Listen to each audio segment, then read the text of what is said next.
Selamat siang teman-teman dan sahabat budaya. Terima kasih untuk waktunya sudah berkumpul bersama kami dengan membahas belajar bersama seniman Mbah Aris Mukadi yang biasa saya panggil Pak D. Terima kasih Pak D sudah ke Solo dan juga akan memberikan beberapa ilmu pengetahuan beliau selama berseniman. Ada beberapa pertanyaan dari teman-teman isi Surakarta Pak D mengenai ketoprak dan wayang di Indonesia. Kami perlu sekali banyak tahu dari pengalaman Pak D selama berkecimpung di teater tradisi. Pertanyaan dari Mas Bagus, perkembangan ketoprak di Jakarta masih hidup atau mati suri? Langsung dijawab Pak De. Ya sing genah setengah mati ya mati suri itu. Lagi mati suri. Ya soalnya kalau Jakarta itu kan keinginan kita sebagai pemain atau sebagai orang yang menekuni tentang kesenian ketoprak itu kan masih kayak kena dampak keadaan ya corona ya karena sulitnya gedung, kebetulan direnovasi saja ya mumpung corona ini ada terus jadi tidak bisa main ya. Bukan dilarang karena apa, karena ya pencegahan untuk penularan itu kan. Kalau yang namanya kesenian ketoprak atau wayang wong itu kan mesti mengumpulkan penontonnya. Jadi pemainnya juga banyak. Nah, pemainnya juga banyak. Jadi kalau berkumpul gitu itu kan harus menjaga protokol kesehatan. Sehingga berlarut-larut sampai 2,5 tahun lah. Ya. Nah, itu saya sebagai pemain kesenian ketoprak dan wayang itu merasa butuh mengetahui juga keadaan kesenian ketoprak dan wayang di daerah. Karena saya merasa berada di Jakarta itu ingin melestarikan dengan cara mengembangkan kan. Nah, itu kena dampak begitu itu terus jadi jauh sama teman, jauh sama pemirsa. Nah, sehingga saya datang ke sini ini maksudnya itu ingin melihat atau ingin bertemu teman-teman itu aja. Terus sambil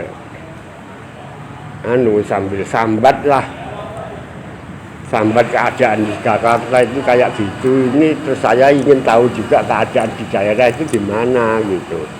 Karena sangat sulitnya untuk mengembangkan kesenian wayang dan ketoprak di Jakarta yang bukan daerahnya itu sangat berat sekali. Jadi sekarang sampai dengan saat ini itu mencari pemain yang benar pemain itu susah, apalagi ketoprak Adi Budaya ya. Itu terus sampai caranya saya harus mendekatkan bukan pemain, saya jadikan pemain agar mengerti saja ya, jadi yang main itu justru sponsornya. Jadi kalau tidak ada pemainnya itu ya kita tidak bisa pentas. Nah, dengan demikian kita mesti mengetahui juga nuruti karepe sing duwe duit gitulah. Jadi ya bukan pemain, jadi banyak maklum. Jadi untuk berkembangnya mutu kesenian ketoprak atau wayang itu berat sekali. Soalnya yang main bukan pemain itu kalau Adi Budaya ya. Tapi secara garis besar atau secara luasnya itu ya ketoprak sama wayang itu saat ini sedang terpuruk.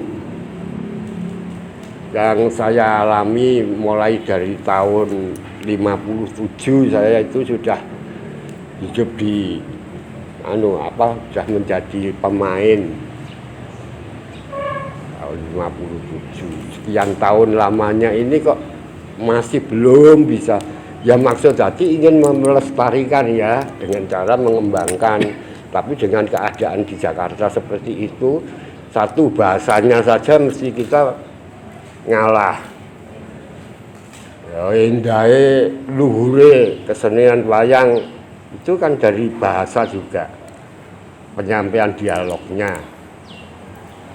Nah, itu kalau di Jakarta jadi rada berat, kesulitan juga. Nah, dengan demikian iki aku sambat karo pengen ngerti kene iki piye apa ya padha dampake karo Jakarta gitu. Nah, ini kebetulan aku pas dolan rene iki terus cacah iki seneng nek aku omongan karo wong-wong kok ketemu karo kanca-kanca kok kabeh akeh sing tokoh kesenian ngono. Nah, jadi terus digawe acara iki. Jadi acara ini dibuat itu jadi kaya serius banget ngono. Padahal spontan ya. Padahal aku pengen butuh ketemu ming ngobrol-ngobrol ngono wae lah. Tapi ya mergo mungkin dipandang sama anak-anakku pembicaraan wong panggung ini iki karo pembicaraan tokoh-tokoh seni iki kok sajak berdampak baik gitu loh. Bisa memberi tuntunan kepada yang belum pernah mendengar. Nah, itu digawe acara kaya ngene iki. Mulane ya kebetulan ngene ayo ketemu karo tokoh-tokoh besar dari bidang seni pertunjukan tradisi. Ya wis iki sisan tak nobatke jadi penyelenggara juga. Jadi gaya adik-adik sing urung berpengalaman iku iso takon ngono. Iku nek takone kan iso masalah ketoprak, masalah wayang, masalah tari. Mereka tidak bisa dipisahkan itu wayang, ketoprak itu asalnya juga ada kriterianya tari toh. Di sini Jakarta tak kembang ke tari ini wayang. Wayang dhisik itu sembahan, lumaksana, srisik, dialog. Yang penting wayang dulu. Mula wayang dhisik iki akeh sing dialoge apik-apik, mergo ya mengkuwi. Nah, terus tak nganu wong ning jero wayang ki ana tarine, terus aku coba-coba ngejak karo si Mas Sentot, Mas Himawan, Mas Karjono dari sisi Jogja ya. Tak gabungke karo Solo, kan wayang umumnya beredarnya kan gaya Solo gitu. Jadi tak gabungke ning kono. Ya wis najan pisanane kuwi ya rada nyek-nyekan ngono. Jaya budaya ya. Jaya budaya. Jaya budaya. Ini maune ya rada nyek-nyekan. Wah aku dadi wayang lempoh. Sing Solo ngono. Nah sing Yogya ngono. Wayang pinggiran iki piye ngono. Wis pokoke maino wae. Dadi iki siji gabung jadi sehingga unsur seni di dalam wayang orang itu tercapai ngono lho, unsur seni tarinya itu bisa lebih berkembang lagi, bisa lebih luas lagi pandangannya dan nanti mungkin ada masukan-masukan lagi lebih banyak lagi, lebih ya maksudnya ya ben lestari adanya di Jakarta, tapi itu ternyata dampak corona ini orang yang Jakarta kan kayak gitu. Nah, usaha untuk melestarikan itu mesti pakai pengembangan atau perkembangannya. Dilestarikan istilah ini belakangan ini saya merasa sebagai orang wayang atau orang ketoprak atau orang pertunjukan tradisional itu ngeluh banget mutu keluhurannya kesenian tradisi ketoprak atau wayang itu saiki dengan adanya zaman YouTube zaman ini kok rada terkikis ini. Jadi kalau masuk di YouTube itu sudah masuk ke dunia maya itu Dunia maya. wis beda meneh nganu. Jadi masalah durasi mesti dikurangi. Terus masalah keluhuran mutu dialog itu mesti dikurangi, mergo durasinya dikurangi. Terus masalah beksan yang tadinya sudah kita usahakan untuk berkembang, itu yang mesti oke dikembangkan untuk dibagi-bagi kepentingannya itu mesti ya rada berkurang. Jadi pamane saiki zaman YouTube, kayak YouTube ini pakai frame kan. Nah, joget sing maune daplangan kaya ngono, iki rada rene macet terus saiki kaya gambyong barang tek kliset set iki. Angger wis nyanyi cedak terus kene. Ah iki ngurangi keindahannya seni itu sendiri lah. Nah ngono kuwi mulane ya aku teko rene ya pengen ngobrol-ngobrol soal kuwi ngono lho, kaya karo njaluk pendapat mbok menawa ana pendapat sing iso memulihkan kembali mutu dari kesenian wayang wong, kesenian ketoprak ya, seni pertunjukan tradisi lah. Tapi ning kono ya kecuali wayang ketoprak itu aku ya sok nangani pagelaran-pagelaran liyane, ludruk barang kuwi ya tak gelar ning kono perlu ben kesenian Jawa tradisi kuwi ben mlebu nang gone daerah Jakarta yang isinya sangat beraneka warna wujude kawula ing DKI kuwi. Jadi ya karena sing berkembang jadi satu saja saya sudah banyak mengurangi mutu dari dialog mongkon isik pertunjukan wayang itu yang penting itu karena itu tuntunannya nuntun bukan nuntun keagamaan loh, nuntun kemanusiaan loh. Jadi agama apa wae kuwi nek tenggone dialog wayang atau ketoprak itu bisa belajar gitu. Unggah-ungguhe barang kuwi belajar. Nah, sekarang ini dengan zaman yang seperti ini, seperti tarinya sudah harus dikurangi. Terus dialognya antarane ngoko di banyak yang dikurangi. Apalagi pemain anak-anak muda masa sekarang, jadi masih kurang bisa membedakan antara ngoko, kromo, madiot, kromo inggih ngono kuwi. Dadi rada campur itu perkembangan ya. Ya harus kita terima, tapi kalau bisa kita kembalikan nganu arti dari dialog itu supaya bisa mengena atau bisa diterima atau bisa menjadi contoh atau bisa jadi tuladan gitu bagi anak-anak yang baru gitu. Jadi bukan melarang atau menolak datangnya bahasa-bahasa yang bercampuran gitu, tapi kita hanya untuk meluruskan atau memberitahu bahwa dialog ini maksudnya ini menjaga etika nih. Jadi kayak wayang barang itu kan ada unsur seperti ketoprak humor yang kami garap karena dengan bahasa yang sudah berbeda, bahasa Indonesia. Tapi tetap aku itu pertunjukan ditonton orang malah menjadi tuntunan nek iso. Jadi terus sopan santun unggah-ungguh kuwi tetep dijaga walaupun apa. Sebab nek ora dijaga engko kaya pagelaran-pagelaran liyane kaya Sri Mulat apa kaya lawakan itu yang berkembang kalau di ketoprak humor kan wis ngatakan humor ya. Nah, kuwi unggah-ungguhe kadang sok lali. Jadi seorang lurah dikeplaki ndase ngono, "Kamu piye iki ngene?" Nah, itu. Dengan bahasa Indonesia yang tidak membedakan unggo usuke basa ngoko iki. Nah, itu kan sulit banget ning kono. Iki sekarang lebih terpuruk lagi karena dengan adanya corona ini pementasan kita yang di Jakarta itu sudah 2,5 tahun tertutup. Yang berkembang justru dunia YouTube, yang penuh dengan aturannya sendiri. Itu ketoprak humor itu aja sudah banyak kita kurangi. Aturan-aturan kita itu yang baku itu banyak dikurangi. Satu bahasanya saja sudah harus dikurangi. Pengertiannya sekarang yang harus diusahakan untuk lebih jelas lagi. Kalau sana kan pemainnya bukan pemain, bukan wong Jawa, bukan pemain wong ketoprak wae, ketoprak tuna lu komunitas ya. Pokoknya aku tak pengen dolanan ketoprak.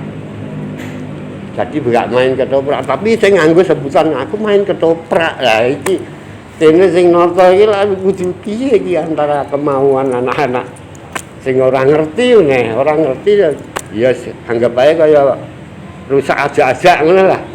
Mergo ora ngerti jadi rusak aja-aja. Waduh, aku sing jaga ini kan berat banget, jadi merasa kesulitan. Aku ingin melestarikan itu kena dampak ini.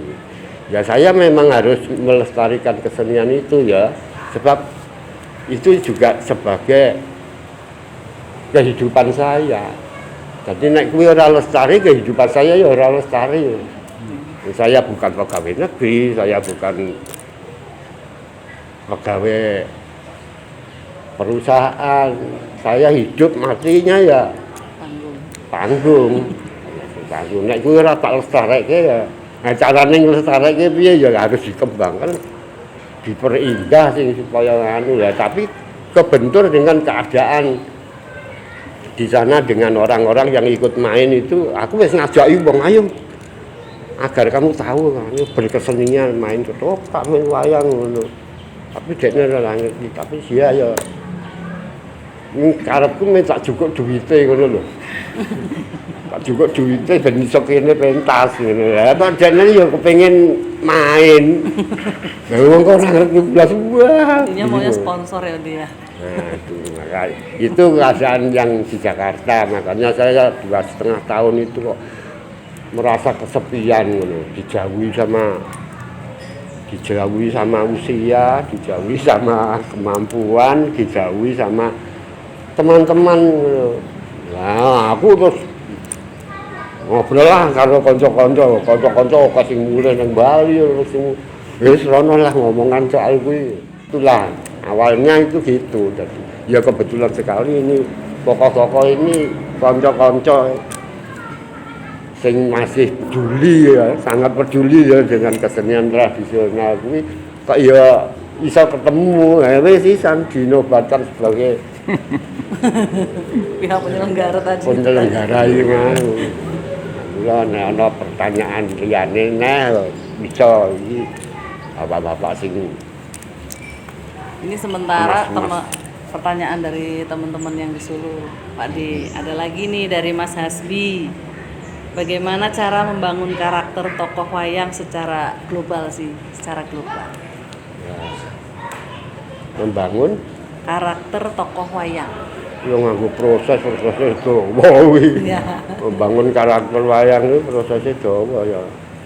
Ya menjiwai apa yang akan dipentaskan itu aja dulu. Kalau kita mesti harus mengetahui tentang silsilah, tentang ceritanya, tentang isinya. Wah, itu prosesnya panjang itu.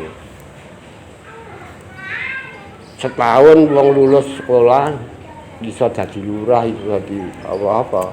Tapi karakternya kanggo kesenian wayang belum apa-apa, puluhan tahun itu baru bisa. Apalagi wayang itu umumnya anggotanya itu orang yang kurang pengetahuan ya. Kurang banyak yang dari kepeksa. Banyak yang dari kepeksa, bukan dari anak-anak belajar. Justru itu yang tadinya itu ikut membangun. Jadi zaman saya kecil dulu itu saya cuma ikut untuk hidup, terus ada orang dari sini gitu ya, itu punya keahlian tentang joget, tentang apa-apa itu ikut main di situ lah. Ini digawe contoh itu.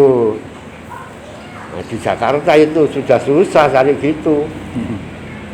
ini yang di Jawa ini yang masih banyak yang peduli begitu itu piye ngono lho.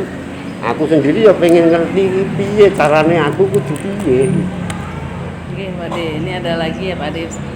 Sementara masih pertanyaan dulu dari Mas Dewa. Perkembangan sanggit di zaman modern, apakah bisa disesuaikan dengan zaman sekarang? Ya, semaraknya bahasa itu kan sudah agak tertinggal ini bahasa Jawa ini. Mongko luhure kesenian tradisional kaya wayang ketoprak itu kan bahasa Jawa jadi iso milah-milahke basane kuwi barang. Mohon maaf Pak De, mungkin sanggit lebih dijelaskan lebih dulu. Sanggit itu apa Pak De? Ya, sanggit itu ya upaya untuk suatu kekompakan antara cerita yang menceritakan dengan yang diceritai. Harus satu jalan. Iya, itu harus satu jalan. Saiki sanggite sing mementaskan kuwi senimane kuwi wis nyanggit apik-apik ora nek sing nonton ya ora nek sing menerima ya percuma. Ya kurang pada sasarannya gitu. Ada lagi dari Mas Giki. Bagaimanakah cara menghidupkan karakter topeng?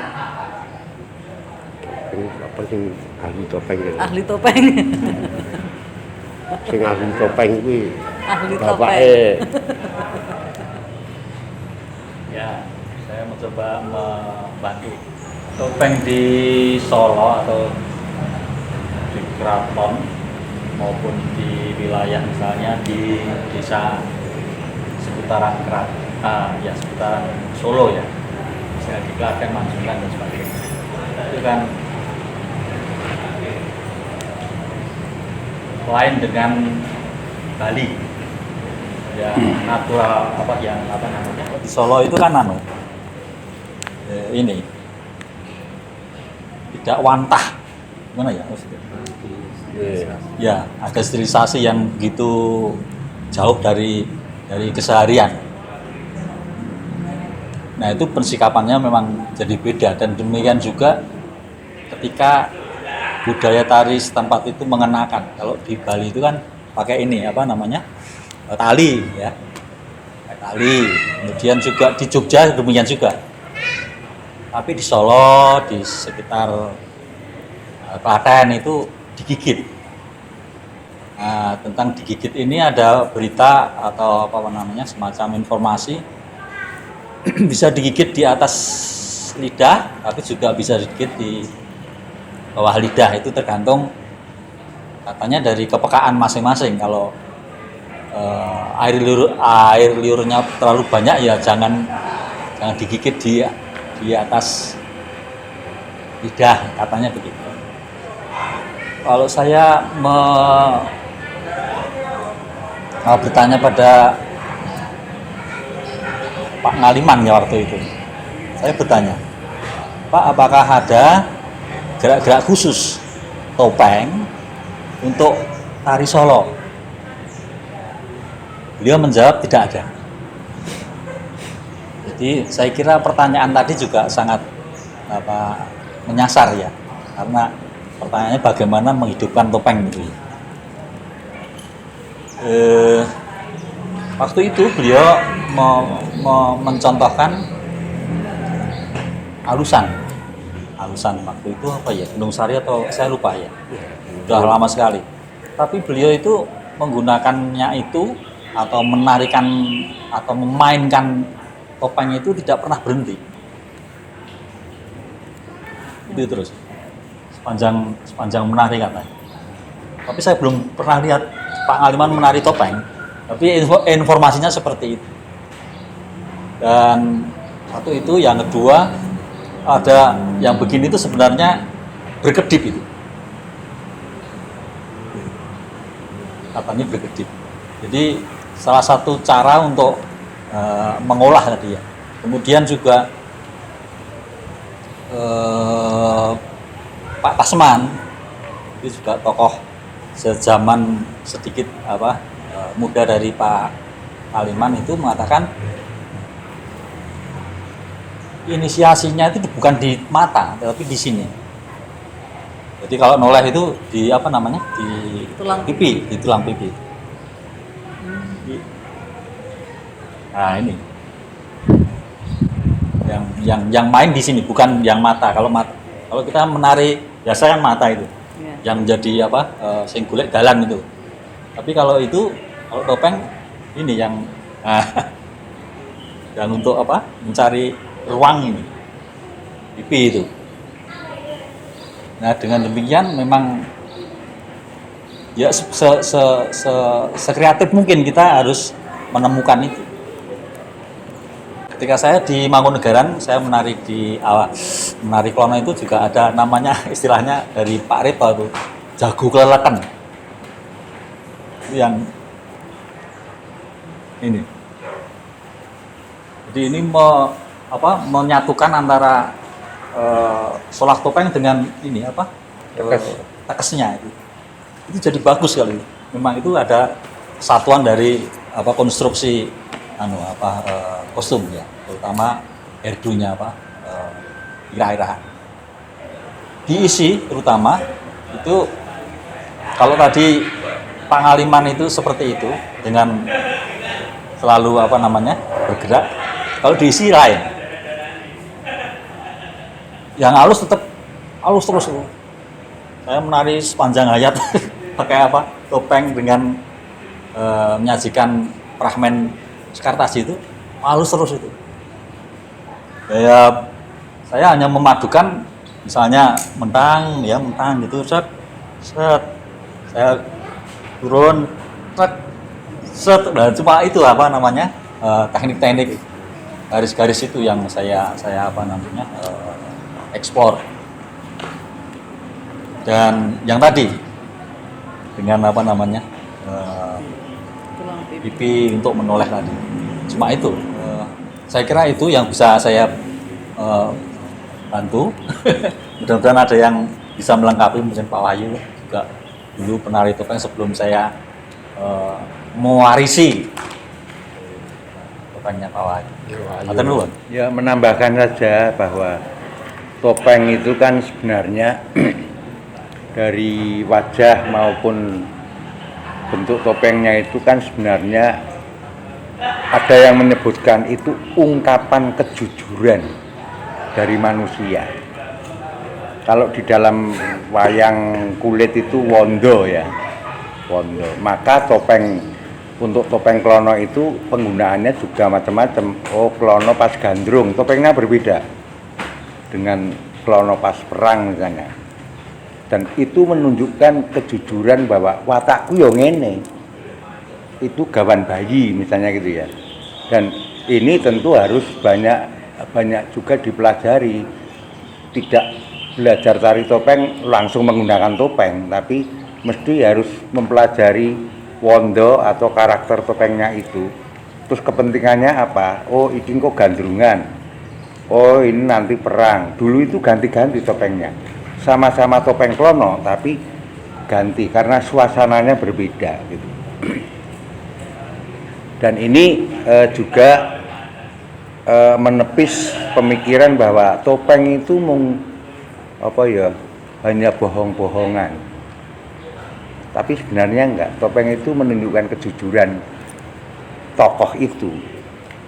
Kalau klono, berangasan dan seterusnya, ya itu memang itu. Katakanlah kehidupan kesehariannya memang seperti itu. Jadi topeng termasuk wayang kulit itu juga masuk, kalau dalam sastra itu sastra tipologi. Tipe-tipe karakternya itu memang sudah ditentukan. Nah, tentu ini juga tidak bisa dilepaskan dari bagaimana interpretasi penafsirannya si pemain itu. Nah, tadi sudah banyak dijelaskan oleh Pak Daryo ya. Jadi topeng itu juga ada upaya selain gerak tarinya, juga hubungannya dengan ruang pada gerak topeng itu sendiri. Jadi saya kira itu tambahan dari saya. Matur nuwun Pak Daryo, Pak Wahyu. Melanjutkan lagi pertanyaan dari teman-teman, dari Mas Ayung. perkembangan wayang orang dari masa dulu sampai sekarang. Lalu pesan untuk seniman muda supaya tetap eksis seterusnya seperti Pak D. Ya, itu tadi ya, nah kita juga dalam rangka berusaha untuk mengembangkan senian itu. Jadi cara mengembangkannya ya mesti dengan kreasi-kreasi baru atau pokoknya yang kebanyakan itu malah dikolaborasikan. Jadi kalau nggak dikolaborasikan ya monoton, menjemukan, dan yang menjemukan itu yang sulit diterima oleh penonton. Jadi ya kita harus ngalah dikit karena memang penontonnya itu butuh jelas. Menyesuaikan zaman juga. Itu jadi ya itu mesti berubah, makanya seni itu tidak bisa satu anu aja apa, tidak bisa monoton gitu, mesti berkembang, mesti berubah sesuai dengan jiwanya yang nonton, jiwanya yang main. Jadi untuk mendalami tentang itu ya prosesnya mesti panjang juga untuk menyatukan pendapat untuk keseiaan. Jadi ya butuh proses, kabeh kuwi butuh proses kan. Teman-teman mungkin pengen tahu dari zaman mudanya Pak D dulu apakah sesulit ini gitu. Zaman muda dulu ya daerah itu juga menentukan. Kalau seperti di Solo, Jogja itu daerah orang Jawa. Itu si penyelenggara ya itu mesti sudah mengenal sifat-sifat orang Jawa. Tuh, kalau di daerah Jakarta itu kan ada bapaknya, ada lalunya, jadi ya untuk mengusahakan supaya orang Batak itu bisa ngerti gitu. Ini kan harus ada keseimbangan antara yang menerima sama yang ngasih. Itu. Mungkin Pak D udah ngalami beberapa daerah Pak D. Ya wis oke ya. Ini tentang seni pertunjukannya tentang wayang ya. Ya, perkembangannya wayang orang. Ya, perkembangan. Sudah mengalami di mana saja. Ya, itu Masih ingat? ya, saya dulu kan dari anggota wayang orang dan ketoprak keliling Tobong. Ya. Jadi ya daerah-daerah itu mesti didatangi semua. Itu kalau masih di daerah Jawa Tengah, Jawa Timur gitu masih ini ya, masih enggak berat sekali. Satu bahasa. Nah, begitu sudah masuk Jawa Barat, itu mesti Ya, Pak D kan pernah di Bandung juga kan? ya Bahasanya beda, bahasanya. Bahasanya beda. bahasanya berbeda. Jadi ya itu tadi mesti mengurangi sedikit lagi kriteria dari wayang orang itu sendiri. Berarti di Bandung juga tetap bahasa wayang, bahasa Jawa atau bahasa Bandung bahasa Jawa. Bandung masih bahasa Jawa. Nggak ada Sunda-Sunda gitu. Oh, kalau untuk wayangnya ya enggak pakai ya celetukan saja gitu ya untuk mencari humornya, untuk mencari sifat di wayang itu kan ada adegan yang serius, ada adegan yang pemarah, ada adegan perang, ada adegan kelucuan juga, dan kelucuan itu sudah ada kira-kira ya tahun 200 Masehi di India itu ada namanya Widayaka itu yang komunikasi langsung dengan penonton. Jadi sebelum kita punya wayang itu di India yang namanya Jawa Nikah itu sudah tumbuh sana pertunjukan seperti wayang begini. Jawa Nikah di mana? Jawa Nikah ya itu maksudnya kesenian yang datangnya itu dari Eropa ya. Si bangsa Arya. Nah, bangsa Arya itu datang itu sana sudah bergabung dengan bangsa Indianya itu, sehingga itu terus disatukan gitu. Mulanya Kaya paugerane lakon-lakon barang itu kan maune dewa-dewa itu berubah banget sekarang. Kalau zaman itu dewanya itu ada yang datang dari Eropa ya, kayak si Bathara Indra itu terutama itu yang terus dijadikan dewa dari orang Hindu. Mula kedudukannya yang kono maune ya dewa perang, terus jadi dewa penguasa dewanya dewa, terus bareng wis nang tanah Jawa terus jadi putrane Bathara Guru diangkat lagi kekuasaannya dewa-dewa itu di Bathara Guru itu sudah neng Jawa jadi udah dan itu mulanya ya rada angele kita yang menyelenggarakan itu kalau bisa bagi calon-calon sutradara itu ya agak bisa nganulah mengenal itu gitu jadi dia bisa menyampaikan kepada masyarakat masa kini. Lalu untuk pesan kepada seniman muda dari Pak D yang kita lihat masih punya kekuatan untuk terus melestarikan dan mengembangkan walaupun dengan berbagai cara dan melalui berbagai zaman. Kekuatannya apa Pak? Ya, terutama ya keinginannya aja, keingintahuannya mereka ya. Jadi keingintahuannya mereka itu sehingga dia mempelajari untuk mengenal dulu kan terus mempelajari. Nah itu kalau sekarang ini sudah anak datang itu kan nggak tahu dasar-dasarnya gitu.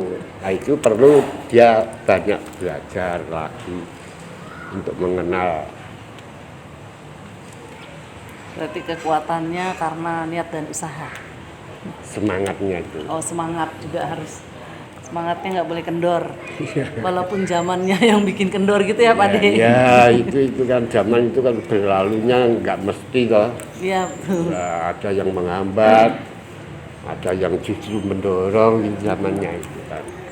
Mulane kehidupan kesenian tradisi seperti wayang ketoprak lodrok ada zamannya masing-masing, zaman jaya, zaman kimis lokmena, zaman itu kan dari datangnya zaman perbedaan itu. Jadi setiap zaman kita harus punya strategi ya Pak. Nah itulah kita yang mendekat pada zaman itulah. Kalau nggak mau mendekat dengan zaman itu ya kita ditinggal zaman ya wes ora yang tak ini. Mondre ya. Nah. Ada lagi pertanyaan terakhir dari Mas Samu. Perbedaan wayang orang di Solo, Jakarta, Semarang, dan Jogja menurut Pak D. Perbedaan wayang orang. Yang orang itu umumnya yang beredar yang paling viral duluan itu ya Solo ya. Jadi wabah itu gayanya mesti Solo. Itu. Tapi di samping itu di Jogja sendiri punya gaya sendiri. Nah itu tidak sembarangan untuk dibebaskan. Kalau Jogja itu benar-benar wayang, ya. Terus kene iki kaya wis diorangkan. Daerah lainnya itu kaya wis diorangkan. Jadi kalau Jogja itu masih penuh dengan simbol-simbol geraknya, simbol-simbol dialognya. Tapi kalau sudah Solo itu sudah seperti orang masa kini. Mulai rada kebablasan ya kuwi mau terus orang duwe. Berarti harus ada remnya ya Pak? Iya jelas dong. Kalau enggak ya kita hancur dalam kemajuan bukan. Mesti hancur dalam kemajuan. Jadi kalau wayang wong itu kan dulunya memang di keraton. Namanya wayang wong pendapan karena dipentaskan di pendopo. Yang kemudian yang di Mangkunegaran itu bisa keluar kemudian menjadi pertunjukan komersial seperti Suwedari itu paling awal itu Suwedari. Nah, kalau Jogja itu hanya di keraton, bahkan disakralkan untuk upacara kebesaran di Keraton Jogja itu wayang itu. Nah, yang dari Mangkunegaran terus Sriwedari ini terus berkembang. Maka gaya tari dalam wayang wong Sriwedari itu yang angkatan-angkatan lama ya, seperti Pak Rusman Budarsi itu mengikuti gayanya gaya Mangkunegaran. Nah, sekarang perkembangannya menjadi bisa lebih luas lagi. Berarti ada berbagai macam gaya ya di Iya. panggung wayang itu. Tentu di Jakarta tentu ada gaya yang bisa saja gaya yang lain. Tapi seperti Sriwedari, Cipta Kawedar, Ngesti Pandowo, Sri Wanito dan lain sebagainya itu masih sumbernya adalah Sriwedari. Karena yang paling awal adalah Sriwedari. Terima kasih Pak De Wahyu. Ada yang baru datang, boleh bertanya ke langsung. Di Pak Guru saya, sebenarnya nama saya Cece. Saya alumni dari ISI juga. Nah, sama sih topiknya kayak yang Pak Di katakan tadi bahwa COVID ini memang merubah semua lapisan kehidupan, termasuk kita yang kita kerjakan tadi dan pekerjaan seniman.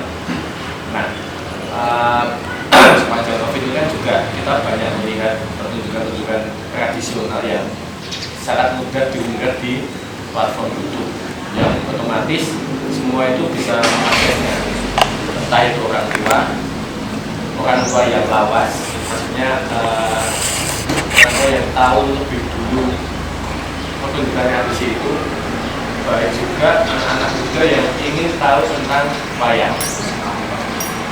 Nah, sepanjang sejauh ini kan kalau saya lihat pertunjukan wayang itu ya ini sepakat kita nggak semua dulu ya. Kebanyakan pertunjukan wayang yang di video lalu dipindahkan di platform YouTube. Jadi kita cepat melihat, kalau penonton yang secara langsung ini di gedung, kalau kita di kamar kita masing-masing dengan telepon genggam kita masing-masing. Nah, mungkin ada nggak bapak-bapak masukan-masukan untuk kita sebagai anak muda bagaimana sih menggarap pertunjukan tradisional supaya dapat diterima dengan baik dengan inovasi-inovasi yang sesuai konsumen di era digital ini, lebih tepatnya itu. Gitu, karena kebanyakan kita melihat, kalau misalnya pertunjukan wayang di TBS, ya udah di situ ada 3 kamera melihat, direkam, pindahkan YouTube, itu kayak nggak ada bedanya dengan kita menonton langsung. Gitu sih. Mungkin ada kiat-kiat khusus untuk bisa mempercantik pertunjukan itu di layar HP kita. Atau luar. Muda agak berdekatan dengan usianya YouTube. Monggo Mas Agus. Atur nuwun, malah saya kejar itu. Saya cuma main derek sinau kok. Jadi kalau menurut saya jadi memang tidak bisa dipungkiri saat sekarang ini masanya media virtual, dan ini juga dari kemarin menjadi pertanyaan kita bersama teman-teman, bagaimana sih sebenarnya menyuguhkan satu pertunjukan panggung ke dalam frame digital gitu. Nah, kalau tadi kegelisahannya bagaimana hanya memindahkan panggung ke frame itu, memang saya kira tidak bisa, bukan tidak bisa, tapi akan kurang bisa menyentuh. Karena apa yang kita lihat secara langsung di panggung dengan seluruh keutuhan panggung itu tidak akan serta-merta bisa terjemahkan hanya dengan satu layar. Nah, ini butuh penyikapan, tentu saja melibatkan dari bidang disiplin yang lain. Artinya ketika menginginkan satu sajian yang lebih, piye carane aku nonton layar cilik iki ning rasane kaya bener-bener nonton panggung. Atau dibalik, misalnya tidak harus seperti menonton panggung, tapi secara kepuasan rasa dapat. Nah, itu berarti kudu bekerja sama dengan bidang media sinema misalnya, yang mereka lebih paham pengambilan gambar lebih paham angle-angle apa yang harus dipertimbangkan untuk supaya keutuhannya didapat. Saya kira itu. Jadi ini memang satu tantangan besar untuk saat sekarang dan satu keniscayaan sebenarnya saat ini. Tantangan bagi kesenian tradisi memang di situ. Utamanya tadi ketika ngomong tentang wayang orang ya, saya apa yang sudah ngendikane Mas Wahyu tadi bahwa dulunya dari Puro Mangkunegaran kayak wayang pendapan, kemudian keluar menjadi wayang panggung. Nah, sejak itu sebenarnya wayang gaya Solo itu sudah menjadi barang kontemporer gitu, karena sudah tidak lagi idiom-idiomnya masih tradisi, bajunya masih tradisi, semua aspek-aspek pendukungnya tradisi, tapi bagaimana penyajiannya itu sudah sama sekali kontemporer. Satu, yang tadinya di pendopo sudah di panggung yang diadopsi dari panggung Eropa, proscenium. Kemudian dari sajian yang lain-lain juga sudah tidak memakai pakem-pakem yang ada di wayang pendapan, sudah memakai tata panggung yang sedemikian rupa supaya lebih dramatis, supaya lebih glamor. Nah, itu berkembang dari saat itu sampai sekarang. Nah, ketika sekarang misalnya ada pertanyaan, kok wayang sekarang tidak seperti dulu, kok harus berubah, kok harus banyak pernak-pernik.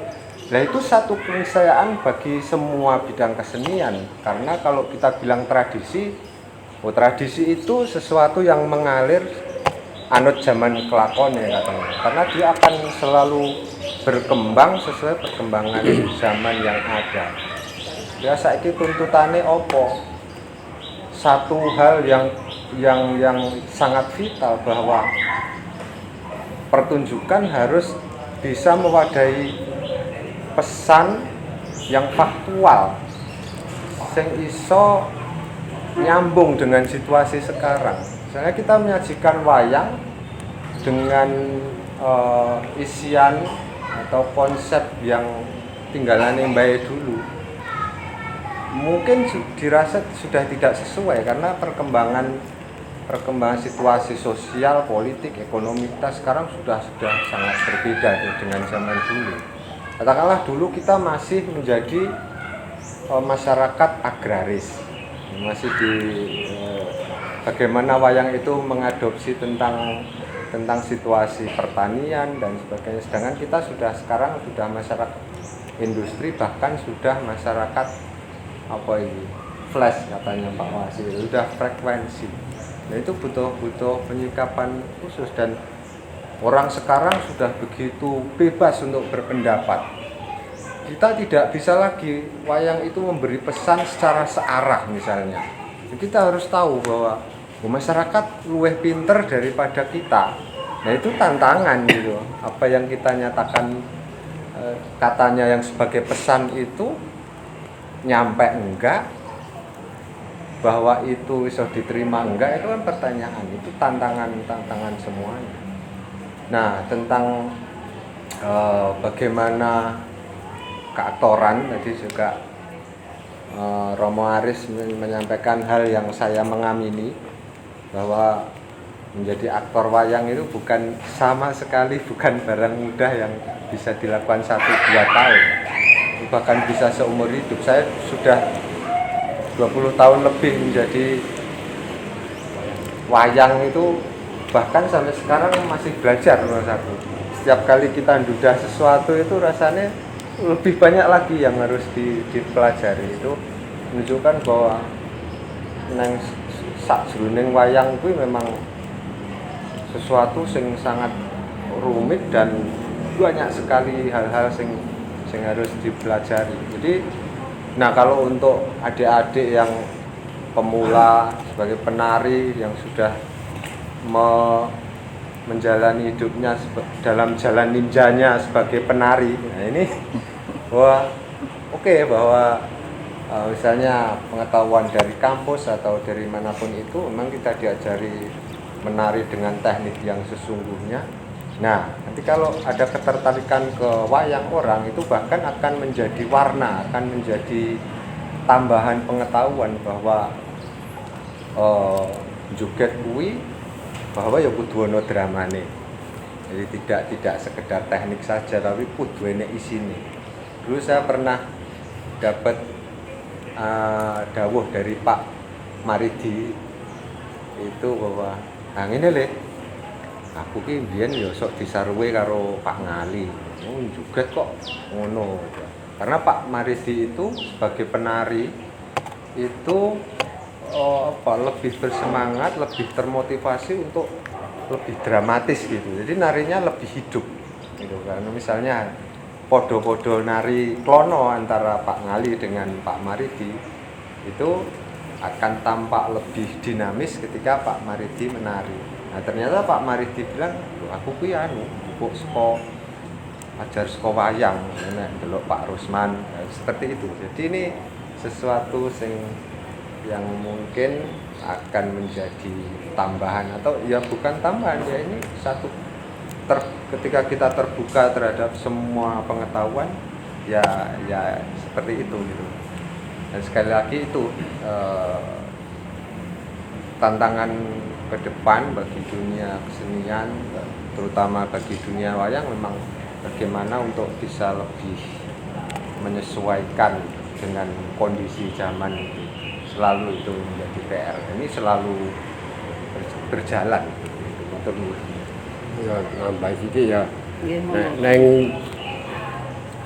pagelaran di YouTube itu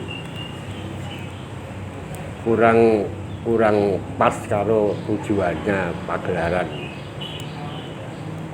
wayang pamane. Ini pagelaran wayang ini kejaba apike itu juga rasane.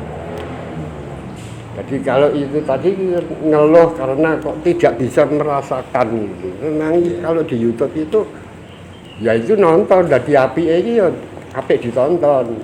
Belum bisa dirasake. Nah, mulane untuk menyampaikan keinginan itu ya sing kerep enake pagelaran wayang wong. Itu Live ya Pak Dian. ya wayang wong. Jadi ini wayang wongnya kan sudah terkikis banyak nganu apa pakem-pakem paugerane iki kan akeh sing wis dikuwangi. Hanya untuk dilihat saja. Jadi belum bisa dirasakan. Jadi tuntunannya ya bisa dituntut dalam pandangan itu aja, tapi tidak bisa dirasakan. Mengko pagelaran wayang kuwi wis komplite ora karuan. Coba matane diwenehi barang sing apik, rasane ya bisa ngerasake apa hal-hal yang agak pribadi gitu, penyesuaian pribadinya sendiri yang nonton sama pribadi umumnya. Mulanya aku mau ngomong kan wayang itu bukan tuntunan untuk keseniannya saja, tapi juga tuntunan untuk kemanusiaannya. Mulanya ya dengan paugeran kuwi mau ya wates wae nek sing pengen ngrasake bagaimana pertunjukan wayang orang yang bisa dirasakan gitu kan. YouTube lain yang rasanya nggak ketemu. Mulane untuk sampai kepada keinginannya itu ya sing kasih bahwa lebih sering menampilkan langsung. Menampilkan langsung bisa bawa rasa lah karo pertunjukan ini. Kuwi kan orang yang matane tok wae. Wah iki apik, iki apik. Ya Pak De, pertanyaan dari teman-teman seniman muda sudah.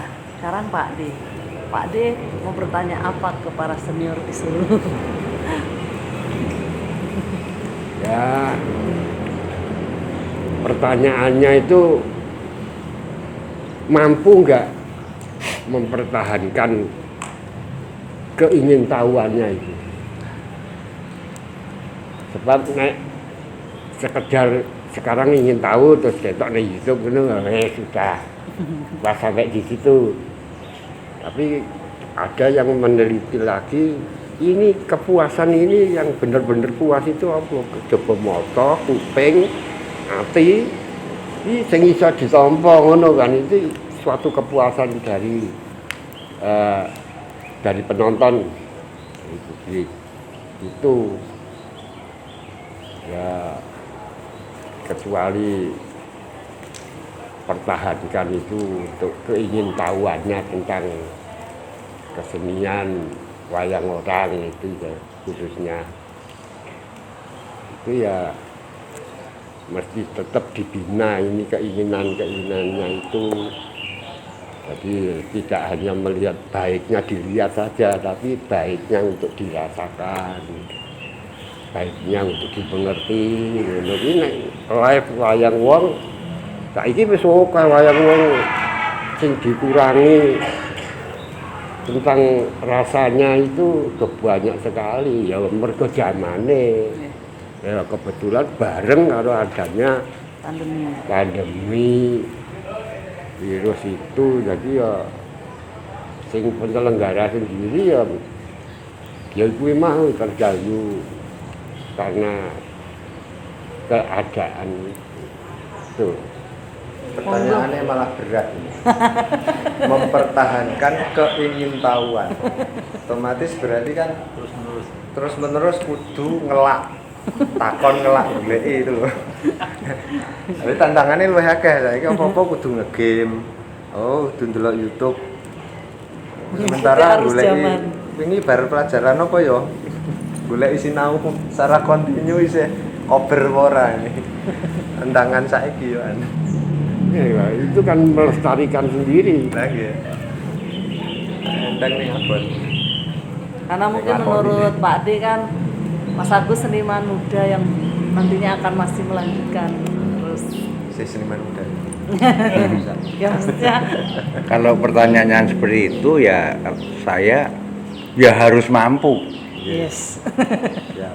Terus caranya bagaimana? Caranya juga yang punya berbagai pengetahuan termasuk Pak Aris ini ya memberikan hal-hal yang terkait dengan pertunjukan wayang orang. Misalnya saja ya, prinsip dalam wayang orang kan ada 3 poin. Pertama itu tandang. Tandang itu kaitannya dengan yo gerak tari, yo acting, yo macam-macam lah ya. Pola pengkayaan gerak tarinya, kiprahan, perangan misalnya, itu tandang. Terus tembung. Tembung itu ya dialog-dialognya.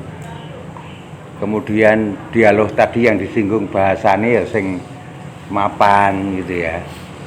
Terus yang ketiga itu tembang. Karena bagaimanapun aktor wayang wong, saya menyebutnya itu tidak sekedar aktor, tapi aktor plus.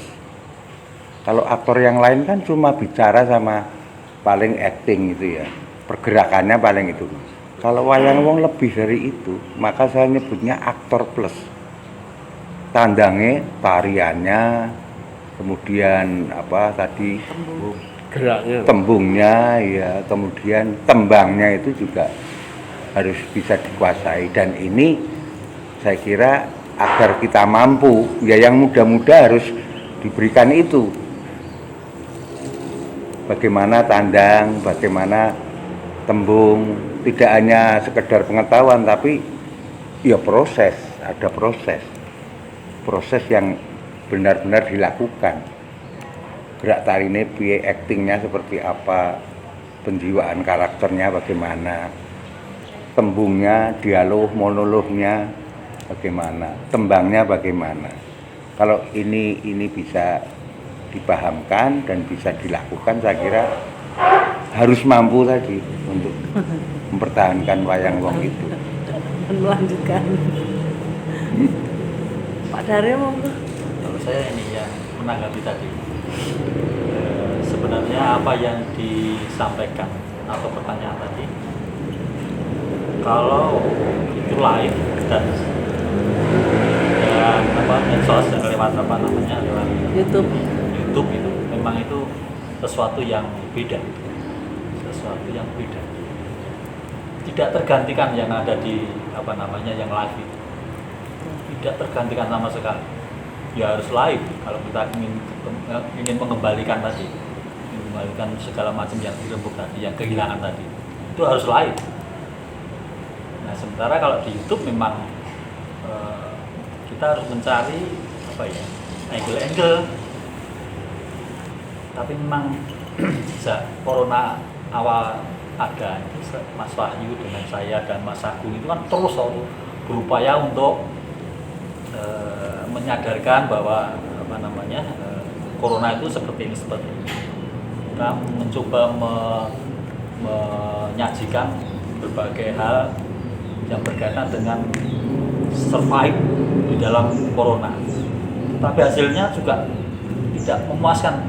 Berapa kali kita direkam untuk YouTube itu sama sekali tidak puas, dan mungkin tidak sampai ya nilai-nilai atau pesan-pesan kita mungkin tidak sampai karena memang keterbatasan tadi kamera tadi. Nah saya kira berkaitan dengan apa yang ingin kita sampaikan supaya itu dapat diterima oleh masyarakat, mungkin istilah yang dari tatanan itu mana yang angle yang harus di broadcast ya kan, yang harus di apa namanya ditampilkan, betul-betul ditampilkan garap. Dengan demikian ada mungkin istilahnya sutradara kamera diperlukan di situ, dan itu tidak datang satu hari waktu akan pentas saja untuk memasang apa namanya angle-angle-nya itu dari kamera. Itu harus mengikuti betul itu. Nah itu saya kira baru apa namanya nanti isian atau konten yang akan kita sampaikan kapan itu akan ketemu dengan apa namanya penonton. Satu itu, yang kedua saya tadi sekilas itu ya cerita tentang saya tahun 18 itu ke Jepang itu melihat kabuki. Saya rasakan itu saya tidak ngerti itu bahasanya, dan juga teman-teman banyak. Saya kira tidak hanya orang Jepang yang melihat itu, malah justru banyak orang atau apa namanya warga negara yang di luar Jepang. Tapi kenapa itu kok bisa seperti itu? Saya di kursi balkon yang jauh sekali itu, saya tanya, saya dibayarin ya. Ini berapa harganya? Tiketnya 1.400.000. Nontonnya kedip-kedip itu kecil sekali, tapi kita antusias sekali, antusias banget itu untuk kepengen lihat itu. Nah, kalau tadi kendalanya bahasa, memang itu akhirnya juga melihat apa ya? Itu mungkin mungkin strateginya pemerintah setempat untuk memberi penguatan supaya itu orangnya Jepang orang nonton kabuki kurang gitu, ada sesuatu yang kurang. Jelas sekali itu ya geraknya juga gerak sedikit tari, tapi memang bahasanya bahasa kita nggak ngerti, tapi kita jadi antusias. Lah itu saya kira ada trik-trik yang menjadi penguatan gitu. Misalnya nanti banyak orang tidak usah mengelabui atau menuruti penonton. Mungkin ya satu lakon atau dua lakon atau tiga lakon itu mantap. Itu terus dibuat terus sehingga keaktorannya memang itu di kabuki itu keaktorannya Pak Des.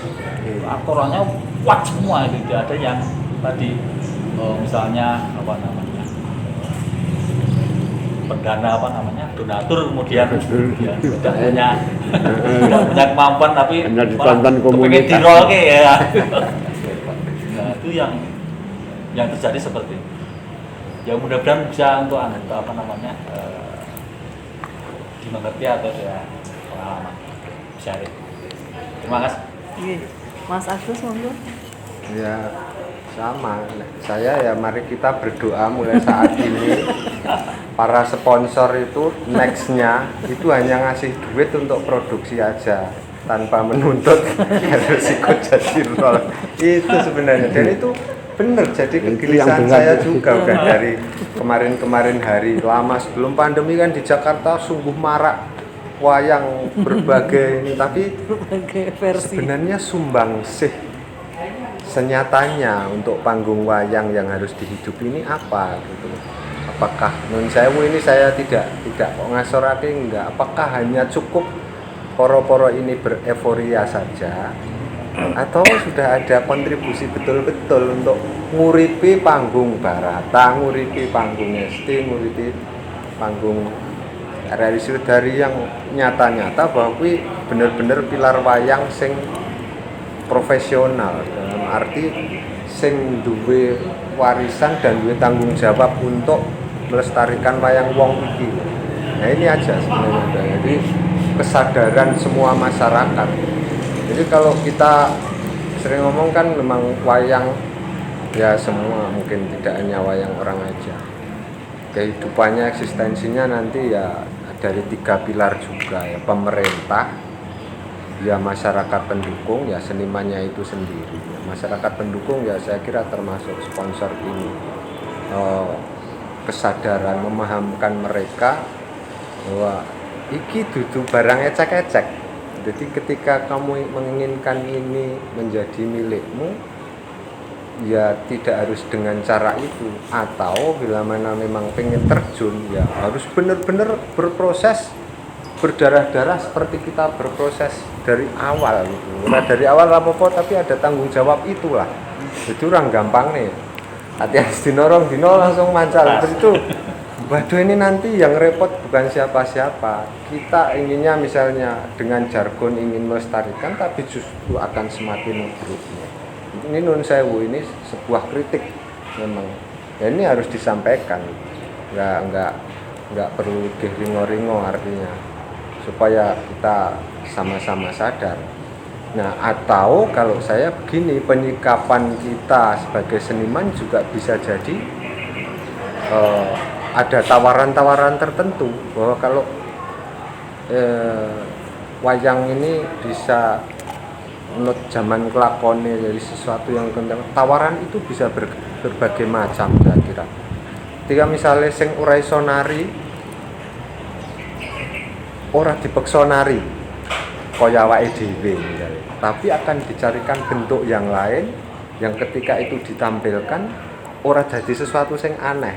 Nah, mungkin ada cara-cara kompromi seperti itu tanpa merugikan kita dan mereka juga terwadahi ekspresinya, tapi dengan bentuk yang berbeda, dengan cara-cara yang, karena saya secara pribadi tidak anti dengan wayang biar dikapakne gitu loh. Mau dibikin seperti apa saya tidak anti. Mbok wayang kuwi ibarate ono musik campur sari mlebu. Saya kira enggak masalah. Tapi utuh gitu loh. Ora sekedar nemplekke. Nah, itu PR seperti itu kan sebenarnya. Apakah nanti anak musik simfoni ning nggon wayang enggak masalah. Mas Wahyu pernah bikin wayang sing geger gember itu memadukan berbagai unsur, ada tari salsa, ono macam-macam hal dan itu elok. Kenapa tidak gitu? Saya kira itu ini pokoknya luar biasa tantangannya dan itu mengasihkan untuk kita pikir bersama-sama jadi PR gitu. Matur nuwun. Mas Agung. Terus Pokoknya saya ngomong, iya kira angger ngomong Daryo, Mas Agus, awalnya Pak masa lu ngutang. Terus apik kabeh ku. Nek YouTube mu memang enek benteng ya. Ora iso aku dipecah. Dhewe wis nonton wis kena cocok iki. Aku ngrasake piye? Ora iso. Berapa kali kita tuh. Apalagi ijik nganggo lampu biasa kayak lampu wong pentas LED. Ora dadi. Itu butuh sutradara kamerawan. Lampu itu kudu luwe. Kan ora kaya zaman SBN, TVR itu lampune kaya ngono kae. Nah, nek dhewe mung lampu ngene iki kaya pentas biasa di streaming di YouTube ora tekan. Wis secara visual durung rasa. Ora ketok keringete perangan piye, nek ngono ora ketok. Ya memang enggak bisa. Mungkin kaya cara film ya dari nek gawe ngono kae. Kan prosesnya panjang dan biaya mahal. Lah awake dhewe streamingan 1.500 njaluk apik. Ora mungkin. Ora mungkin. Tuh. Iya lah. Kamera datang pada hari H ya. Hari malah datang pada hari H. Ora ngerti alure. Sing nembang kene sing disorot kono ya wis lucu kok. Rugi aku nembak. Wis ngono ki dilemane ya piye nek wis dilakoni lah karo mbok pengalaman. Pengen sinau ya gabung nang layar. Dewa ya. Harus cari. Justru di situ nanti dapat ilmu yang lebih. Ngobrol-ngobrol senior ya. Ora ketang dipate-pate wah aku wis ngantuk wis wayah mati ngono. Gue malah apik. Ya. Tantangannya tak ada itu. Ya mau tidak mau ya harus mampu. Uripe wis bacot nyemplung kebrok. Udah jadi Saya mentas. jalan ninja. Wis dilakoni. Piye carane ya sinau. Nggih. Ngoten mawon. Terima kasih semua sudah hadir, terima kasih atas waktunya dan terima kasih ilmu yang bermanfaat dan semoga kami generasi muda yang lain bisa terus melanjutkan, melestarikan dan tetap kuat semangat melanjutkan kesenian tradisional. Amin. Matur nuwun.